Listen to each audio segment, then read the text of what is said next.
Well, hello, and welcome to our vlog presentation on the great Gustav Mahler. The idea of condensing the 10 massive symphonies, incomplete 11th symphony, and a series of song cycles into one brief vlog seems a little crazy. But here goes as we continue with our Symphonic Literature COVID edition. So perhaps no composer that we've looked at can be better explained musically than by looking at his biography. Mahler himself talked about how he was lost to the world because he was in three ways homeless. He was a Bohemian among Austrians, he was an Austrian among Germans, and perhaps most importantly, he was a Jew everywhere in the world. He referred to himself as thrice homeless because of this. Mahler, born in 1860 and would die tragically in 1911, became one of the most influential and inspiring conductors of his generation. And as a result, conducting became his profession, but composition very much would linger as his obsession.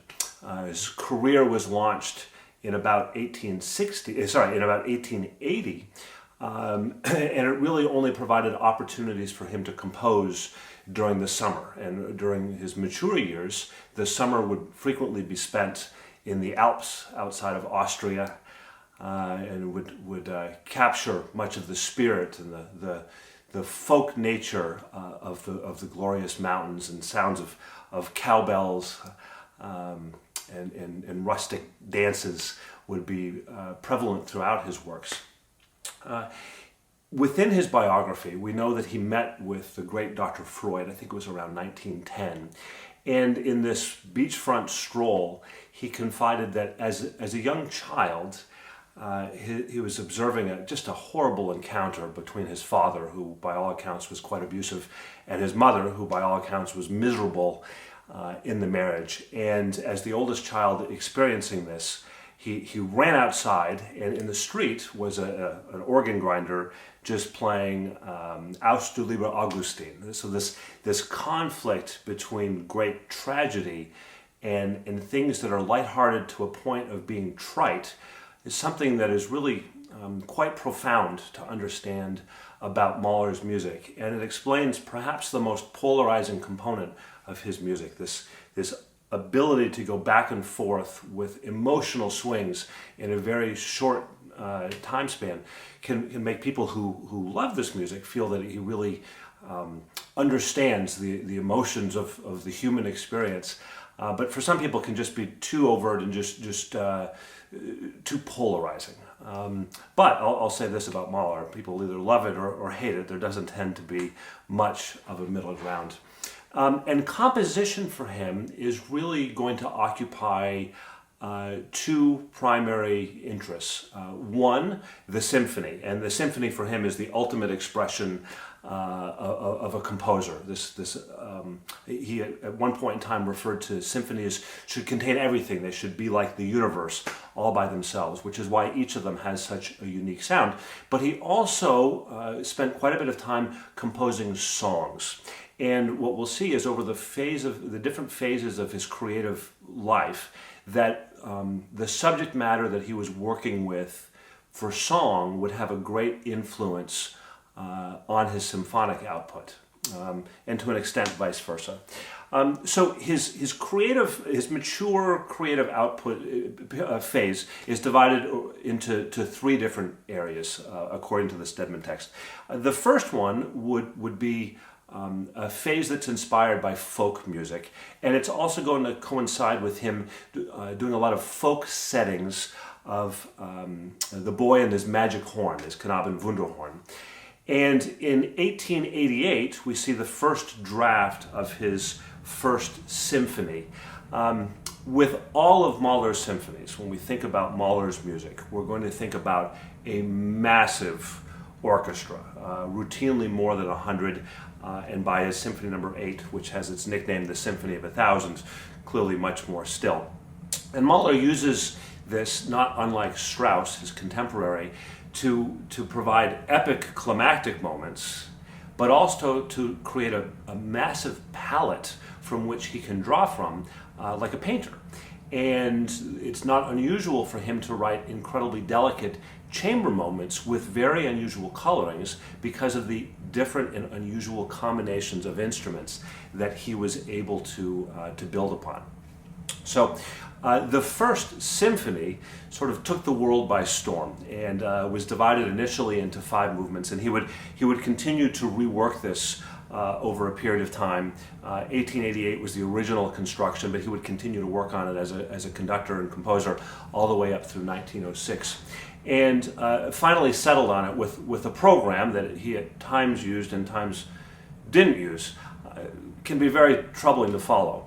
But the third movement contains a span of moments, or a span of ideas that really confused concertgoers, but really sort of sums up some of the influences that Mahler was attempting to relay, maybe from his own biography. So the third movement, which had the nickname the Huntsman's Funeral, and there's a wood carving that I'll attempt to overlay over this projection, where the hunter is being carried out of the forest in sort of a macabre scene by the animals that he had just been hunting a few moments previously. And it starts with a very familiar folk tune, and this is something that we would not have been surprised to hear in the hands of Schubert, either in his symphonies or especially in his art songs, his Lied. And it's going to be a recognizable tune of Frère Jacques, but in minor, and he's going to score it in a very unusual fashion for solo bass, and it'll become a round, as we would expect from Frère Jacques, played by a variety of different instruments. And then it's going to give way to a Jewish dance, some childhood experience going back and forth between tragedy and joy. Here's a little bit of the third movement of Mahler's First Symphony.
So there's an excerpt from the Third Symphony of Mahler's Titan Symphony. And as I mentioned, he originally had a program to go with this work that over time he would at times use it and at times not use it. And it seemed that the critics were always upset. I think it was in Berlin that he presented it without the program and was made fun of for that, and then presented it in Munich with the program and was made fun of it for that. He couldn't win.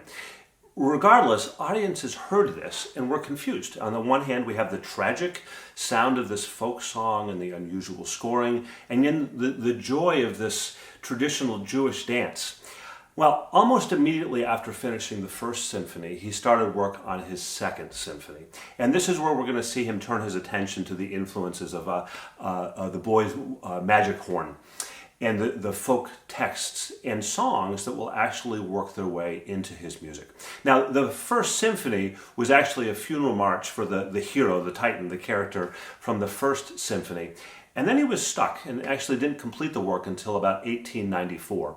So after 3 movements of various folk influences, we end up with just this sprawling, rhapsodic last movement that earned the title Resurrection. And in this movement, after his funeral, his Titan has been buried, he goes through a very extensive programmatic way of resurrecting the hero. And he makes use of 2 solo singers as well as a full chorus.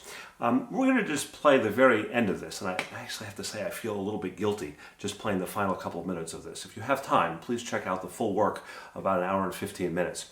The orchestration is massive. We have a chorus, we have an orchestra, we have organ, we have vast bells, 8 horns, 2 timpani players, and, well, this is what climactic Mahler sounds like.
I can still remember the first time I heard that. The chorus, the rousing Auferstehen, rise again, and just an unbelievable ending. I still get goosebumps when I think about it. So this is Mahler moving in a very different direction. These ideas of classical forms seem to be completely out the window by the time we deal with the 5th movement of the Second Symphony. And that's only going to continue to expand as he gets into 1896 and the Third Symphony, his great symphony, a testament to nature, I think it's divided into 6 movements, more soloists, massive chorus.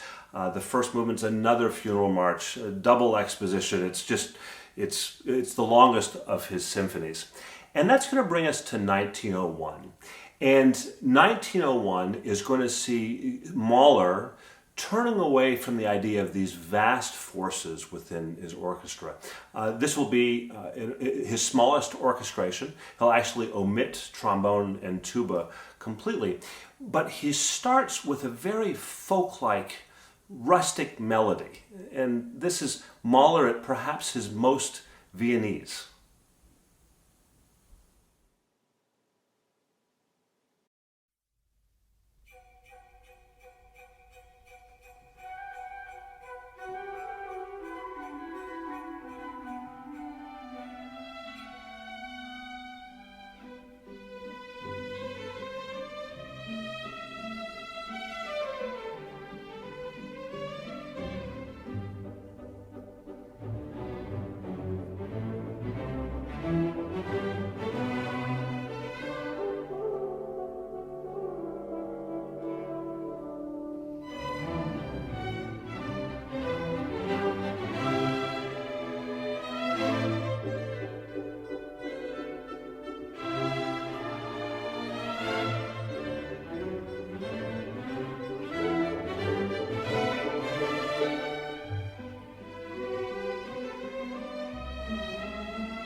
So by 1901, when Mahler wrote the Fourth Symphony, his career as a conductor had brought him to really the pinnacle of the craft, the court opera conductor in Vienna.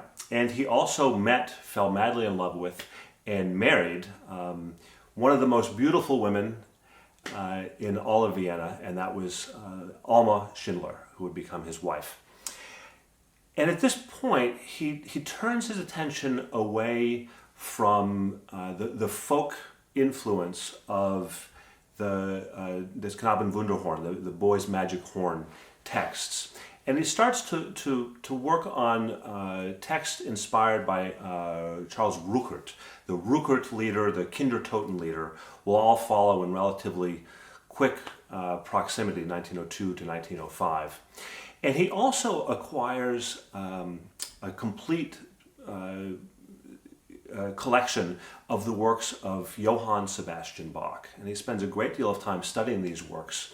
And this exploration, particularly of counterpoint, starts to become very important to his next cycle. So with the end of the Fourth Symphony, we draw to a close this opening cycle, this folk period of Mahler's output that's so heavily influenced by Schubert, but also this sort of rhapsodic and programmatic approach that the late 19th century had called for, and we saw with Strauss's own tone poems. And he's going to turn his attention into the second phase of his career, which the Stedman text refers to as neoclassical. Neoclassical, I think, means something very different and very specific.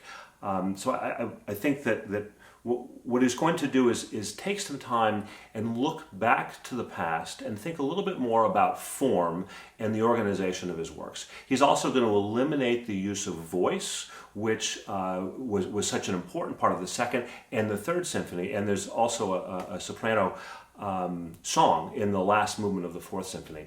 Symphonies 5, 6, and 7, which are going to form this middle period, are going to have more of the influence of the Ruckert Lieder texts, but also melodies that he would develop to go with those song cycles. And they're going to have more of an exploration of these classical forms. And we're going to look closely at the Fifth Symphony, because that's the one the Stedman book spends the bulk of its time on. So the first movement will be our required listening. Yeah. The Fifth Symphony, if you look at the score, is divided into 5 individual movements. But actually Mahler had a different conception for this. He had it as 3 different parts, and each of those parts are going to span over different movements. So the first two movements are actually going to contain a lot of overlap of thematic ideas, and the fourth and fifth movements will have some of the same element of that. The third movement, which is the scherzo, is actually the longest scherzo, I think, in all of symphonic literature, and was the point that he actually started. It's the most dense, it's the most contrapuntal, and therefore I didn't think that movement would be perfect for our required listening. Instead, we're going to turn our attention to the first movement. Now, the first two movements, as I mentioned, are part of this opening pair, this opening section, and they have a lot of thematic overlap. The first movement itself is actually a slow movement, a funeral march that has moments of great energy and boisterousness. The second movement will be the reverse of that and actually use some of the same materials. So the work starts with a verbatim quote from the Fourth Symphony. It's a trumpet fanfare in C-sharp minor, the key of this work. And what's interesting is it's almost as if he planted a seed in the Fourth Symphony that this new language that he's going to use needed to have an earlier basis. So he's drawing from that fanfare in the fourth movement when it appears sort of out of context. And he uses that to open it. Here's the opening first half of the A section of the first movement of Mahler's Symphony No. 5 in C-sharp minor.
So that's the first portion of the first movement of Mahler's Fifth Symphony.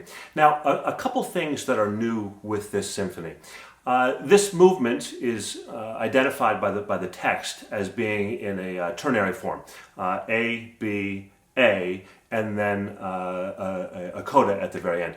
I would point out where that excerpt left off feels very much like the beginning of a repeat of an exposition. And while the work starts in C sharp minor, it's actually taken a turn into A flat, which enharmonically would be the dominant, which we would expect in sonata form. But the B section really is not a development of any.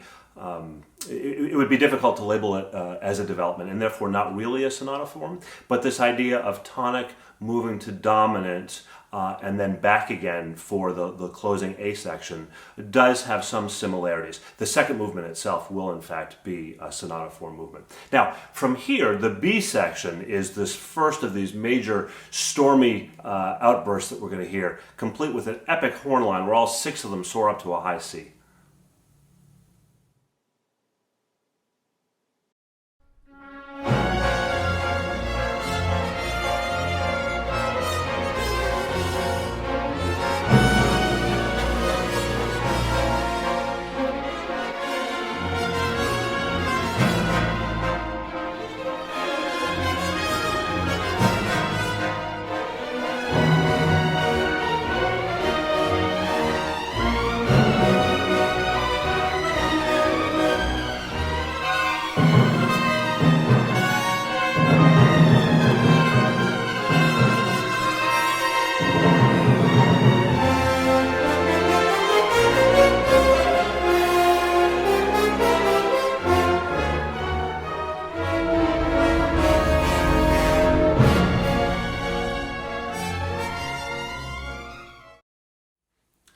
So that's the B section from this first movement.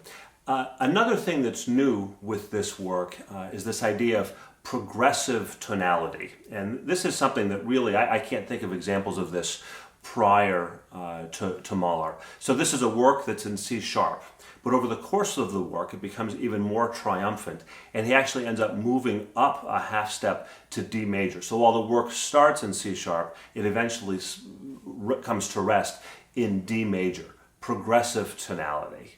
All right. As I mentioned, the third movement, in many ways, is the emotional highlight, or at least the highlight of the craftsmanship of this work. But I want to turn our attention to the fourth movement, and this is where an element of Mahler's personality and the way that he affects the listener, I think is really fascinating to explore. This is a slow movement for just strings, including harp. And we now know that this movement was actually written as a love letter to his wife, Alma. But as history has treated this work, there was a very famous funeral for Robert Kennedy, brother of the president, just after his assassination, where Leonard Bernstein performed this work. And just the Adagietto from the Fifth Symphony. And he actually performed it at a tempo pretty close to 15 minutes. And yet we find that in the hands of Bruno Walter, who had studied with Mahler and knew the work well based on Mahler's own interpretations, that the work actually routinely would have been played about 7.5 minutes. We're talking about literally a performance of one tempo or twice as slow, half as fast.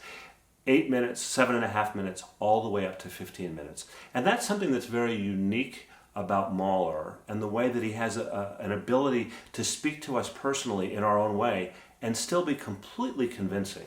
Here's a bit of the beginning of the Adagietto of Mahler's Fifth Symphony.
just beautiful music.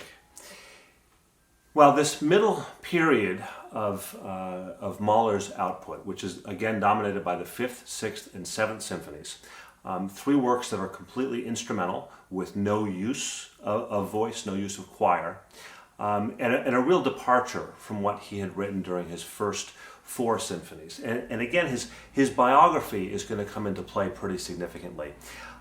In 1905, he would complete a work based on Charles Ruckert's text called Kindertotenlieder, Songs for the Death of Children. Now, it could be pointed out that he had grown up in a household with 14 children, 8 of whom did not survive childhood. So that when it came to the death of children, tragically, this was something that Mahler himself had had a great deal of experience with.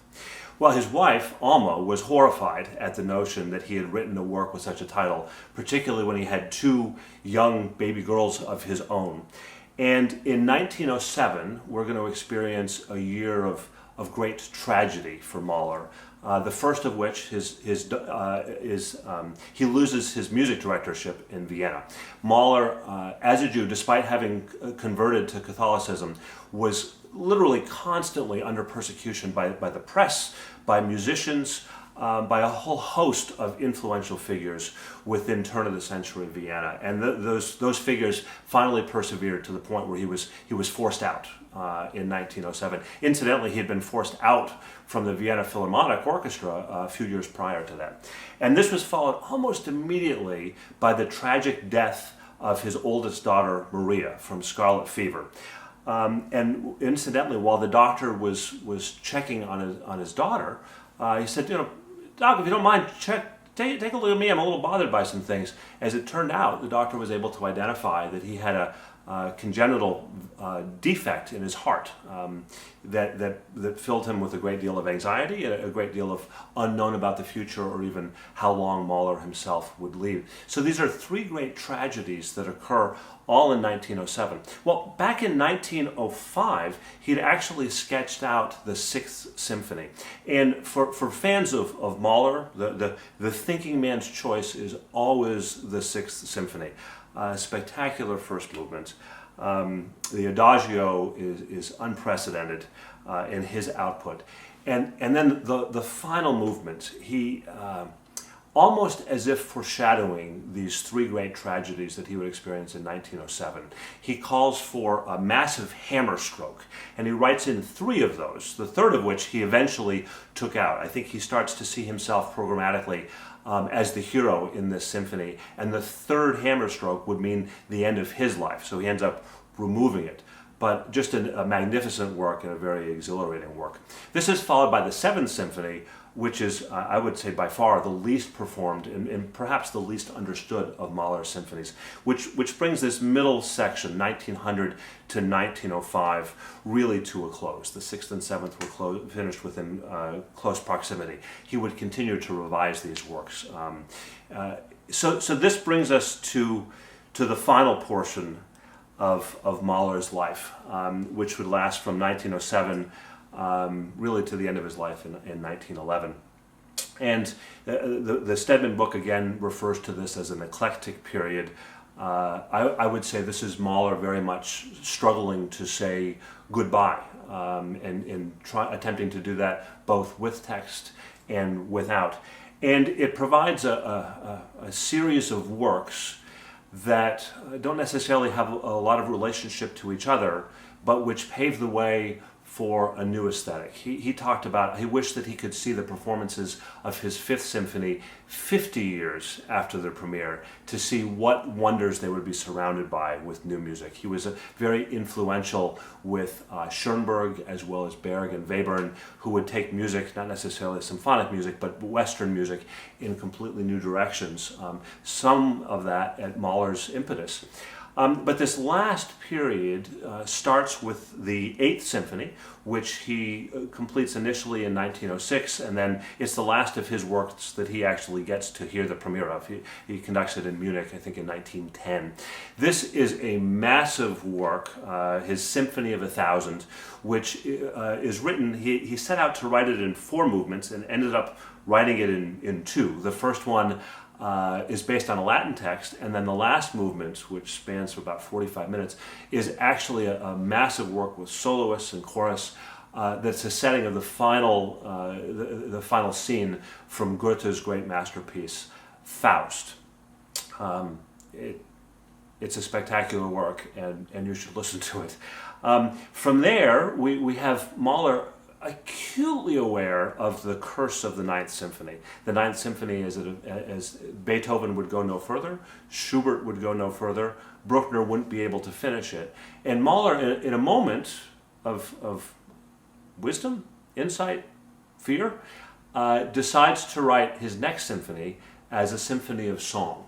And this is the Das Lied von der Erde, the Song of the Earth. And this is no longer influenced by either of the sources of text that we'd heard before, but it was actually a translation of Chinese poetry into German called the Chinese Flute, which Mahler would set in 6 movements for contralto and tenor. And this is the Helden tenor, really made to suffer in the first movement. And again, it's written for a massive orchestra, but more often than not, this particular work has Mahler using the massive orchestra as a wide range of colors that he can draw from.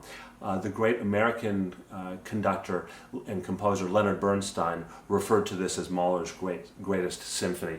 And then, of course, there's his great Farewell, which is in the Ninth Symphony. And I struggled with how to tie things together in this vlog. The Ninth Symphony, he didn't hear in his lifetime, as he didn't hear Das Lied. And this was a work that was written where the final movement is this grand adagio with ideas from Beethoven, his Les Adieux, Farewell, piano sonata with a descending scale, but also there's influences of Wagner with just constantly unfolding melodies and these slow turns, dim, daka, daka, dim, that sound as if they come from an earlier time. And yet at the end of the work, it's almost as if the music struggles to find breath and lose breath, and then eventually comes to peace. And I struggled to find the excerpts that we could use to represent this final period. And I decided that the Eighth Symphony you can find on your own. The Ninth Symphony you should also find on your own. Listen to Bernstein talking about how the work unfolds and the final strands of life going away. I'm actually going to close this with the last couple of pages from Das Lied von der Erde. Mahler, acutely aware of his own impending death, has written a work based on this Chinese poetry. And in the 6th movement, the Farewell, he actually fuses together a couple of these different poems. And following a massive orchestral interlude, the two characters drink a drink of farewell, and the speaker, the author, says, I go now to wander in the mountains. I go to wander alone. And after that, the music calms down and we hear the dear earth everywhere blossoms in spring and grows green anew. Everywhere and forever blue is the horizon. Forever, forever. And in those moments, Mahler has taken C major, the most basic of all keys, and he's kept a series of notes, E, G, A, B, E, G, A, B. And that B pulls towards C. It's the leading tone. We expect that to resolve. And as this music continues to unwind and slow down, B goes away, and instead the music comes to rest on A, as Mahler, one of the truly unique voices in all of symphonic literature, says farewell.